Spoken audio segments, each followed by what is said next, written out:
investors will have plenty to ponder this week in terms of company and macroeconomic news as they continue to mull over the government's announcement on how it will look to unlock the lockdown.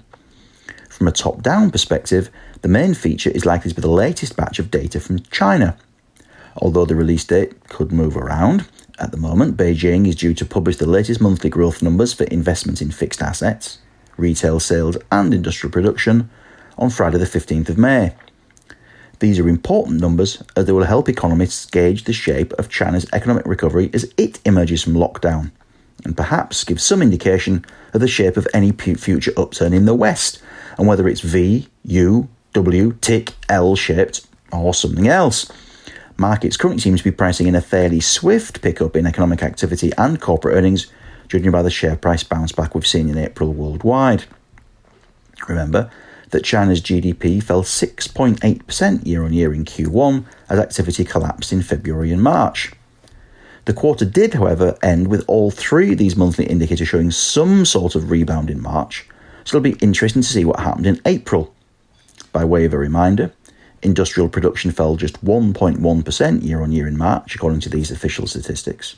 Retail sales fell 15.8% year-on-year, and investment in fixed assets fell 16.1% year-on-year. Back home, there's a busy schedule of corporate announcements, although please note the publication dates for results remains fluid, since the Financial Conduct Authority is granting firms extra time in which to compile their earnings numbers. As a result, these dates are a bit provisional, so please bear with me. But a good number of large, mid and small caps are due to release full or half-year results or a trading update, and several more are set to host their annual general meetings, albeit remotely. Names which may be worthy of note include insurer Hiscox and funeral services provider Dignity on Monday the 11th of May, grocer Morrison's, Vodafone and precision instrument specialist Renishaw on Tuesday the 12th, accounting software group Sage, travel agent TUI, Spirax Sarco Engineering, Aston Martin Lagonda and brewing to pubs group Marston's on Wednesday the 13th, retailer WH Smith and Ambrosia to Oxo Food Group Premier Foods on Thursday the 14th, and to round the week off, bookie William Hill on Friday the 15th of May. For me, however, the company capable of causing the biggest fuss in the week ahead just could be Land Securities. The Real Estate Investment Trust, or REIT, is due to report its full year results to the end of March on Tuesday the 12th of May. Now, the shares were already under pressure thanks to concerns over Brexit and what it might mean for the UK economy and London's financial services industry in particular, as well as gathering worries over the retail industry as more and more firms went down the path of company voluntary arrangements or CVAs and looked to renegotiate their rents. Then came COVID-19 and the lockdown, which has seen many of Land Securities tenants, well, frankly, shut their doors altogether.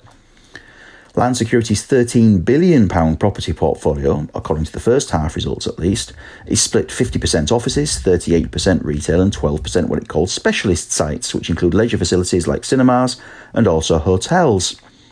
Just under 60% of the assets are to be found in London, a figure which management has been guiding will actually rise over time.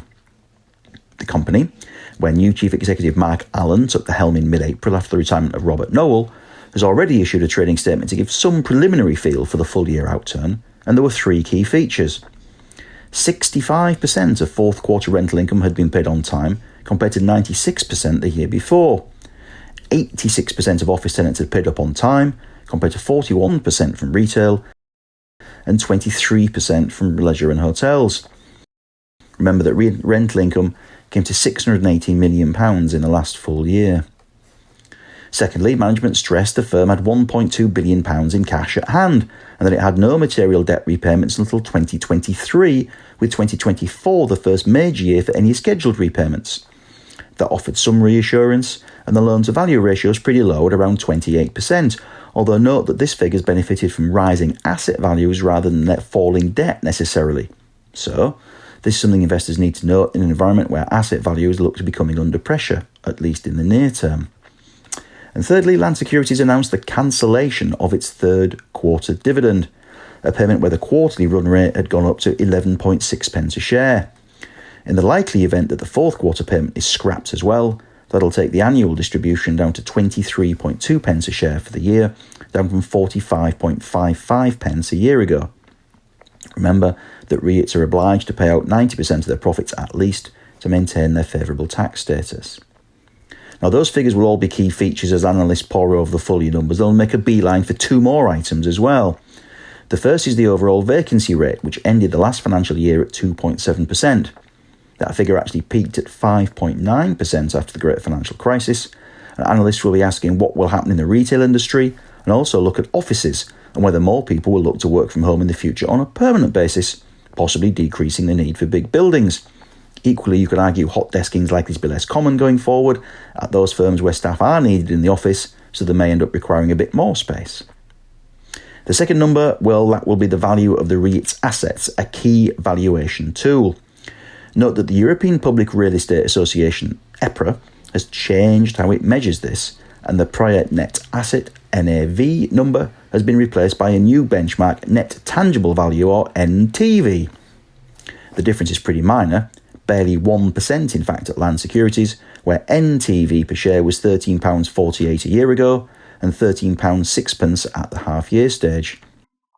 The shares are trading at a roughly 50% discount to that, which is one way in which the market's expressing its concerns over future asset values and rental income. Finally, watch out for comments from Land Securities on its pipeline of new development projects and also its plans to turn 4 sites in London, Finchley Road, Shepherd's Bush, Wandsworth and Lewisham, from 100% retail to mixed-use sites, where residential properties will feature heavily. I hope that you and your families are all in good health and in good spirits during these difficult times. Thank you for listening, and I look forward to talking to you again next week.